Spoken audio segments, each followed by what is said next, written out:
একদিনে ৩টে মেলা ঘুরলাম, তাও আবার লক্ষ্মী পুজোর। হ্যাঁ, পুরো ব্লগটি দেখো তাহলে তোমরা বুঝে যাবে।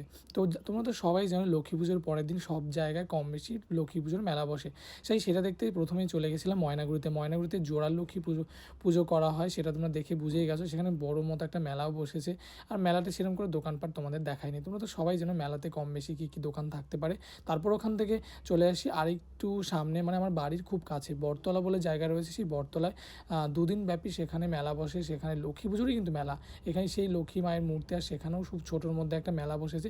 যেহেতু আগের মেলায় সেরকম একটা খাওয়ার পছন্দ হয়নি, তাই কিছু খাইনি। আর এই মেলাতে এসে গরম গরম ঘুগনি দেখে খেতে ইচ্ছে করো, তাই ১ প্লেট নিলাম ঘুগনি। তারপর সেখানে দেখো মেলাটা তোমাদের ঘুরিয়ে দেখালাম, সে ছোটোর মধ্যে বেশ ভালো বসেছে। তারপর ওখান থেকে সোজা চলে আসি জলঢাকার যে লাল স্কুল। সেখানেও প্রতি বছর মেলা বসে, কিন্তু কোনো বছর আমি যাইনি, এবছরই ফার্স্ট টাইম। আর মায়ের মূর্তি দেখো বেশ সুন্দর দেখতে। অবশ্যই কমেন্ট সেকশনে জানিও তোমাদের কীরকম লাগলো। শেষে একটা গরম গরম ভাপা পিঠে খেয়ে আজকের ব্লগ এখানেই শেষ করছি।